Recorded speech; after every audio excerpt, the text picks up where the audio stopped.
Hi, my name is Bleymaier, and this is my informative speech entitled Hair. Now, why will I inform you on something that you already have? You all have hair, as I can clearly see. Well, that's just it. You all have it, and so we might assume that it's insignificant. It's obvious. There's nothing more that we can learn about this. But as Arthur Conan Doyle says in The Hounds of Bakersville, he says, "The world is full of obvious things, which nobody, by chance, by any chance, ever observes." So today we shall not be so short-sighted. We shall dive into this obvious topic, and we shall talk about hair. First, through facts, then through types and styles, and then through a demonstration, so that you may learn a little bit more about what you think you already know so much about. First, facts. According to the National Institute of Arthritis and Musculoskeletal and Skin Disorders, 99.9925% of the American population has hair.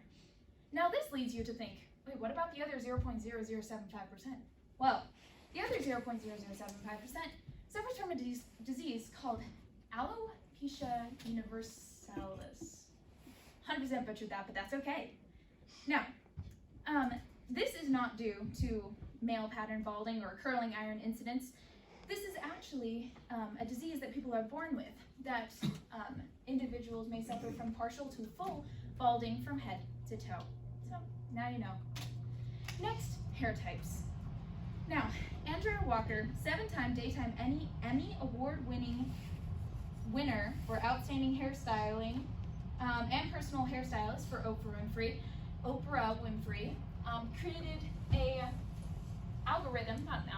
chart with the 12 hairstyles on it. Now within this 12 hair types, there are 4 categories. The first is straight hair. Now this is often fine and fragile and takes about 32 gallons of hairspray to keep a curl. And a lot of people have this hair type. The second is often characterized by an S shape and is called wavy hair. This type is more easily curled, but can be coarse and frizzy sometimes.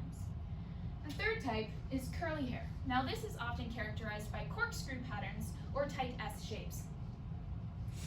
And this is curly hair. And then the fourth type is kinky hair, tight coils or Z-angled coils. Oftentimes, this hairstyle is more coarse and coiled, I guess. Now, here's a fun fact. This is a photo of my immediate family, including my sister-in-law and my brother-in-law, and we encompass the entire spectrum of hairstyles, which is kind of cool. Now, for hairstyles, hair types. The last one I meant hair types, but that's okay.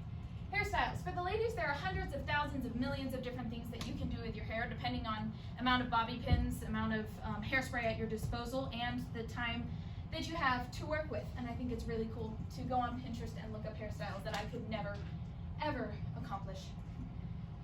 Now hairstyles for the gentleman. There are less hairstyles, but there are still quite a few to choose from. In the top right corner, you see my brother pulling off the long hair look.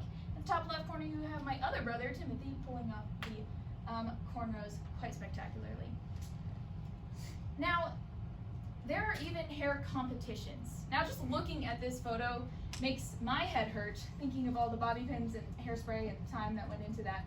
But it's kind of cool. They even have monetary prizes for some of these competitions, which is very interesting. Now, finally, a how-to.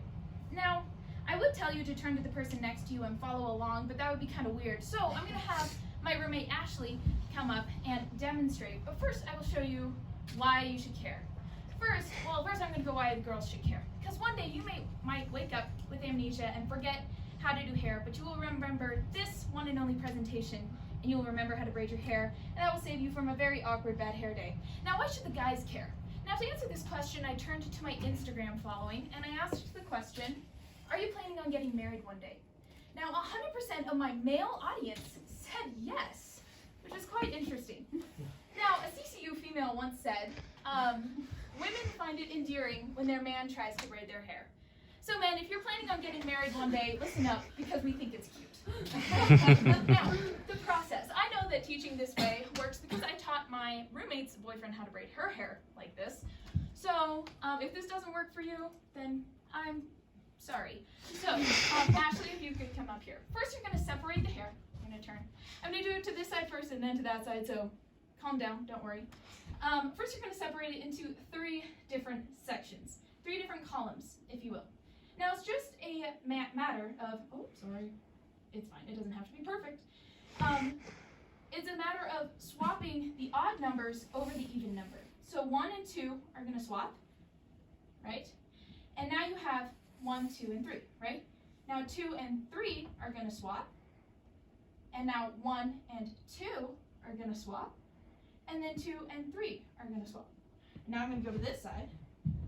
1 and 2 are going to swap. And now 2 and 3 are going to swap. And as you get better at it, you can become faster at it. And voila, a braid. Now you know, thank you, Ashley. Now you know how to braid hair.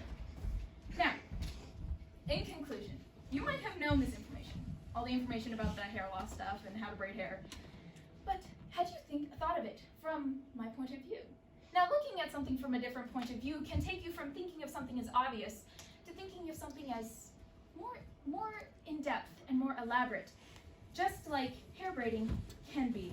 And I hope I've opened your eyes to hair types, hairstyles, different fun facts about hair, and how to braid hair. You're welcome, gentlemen.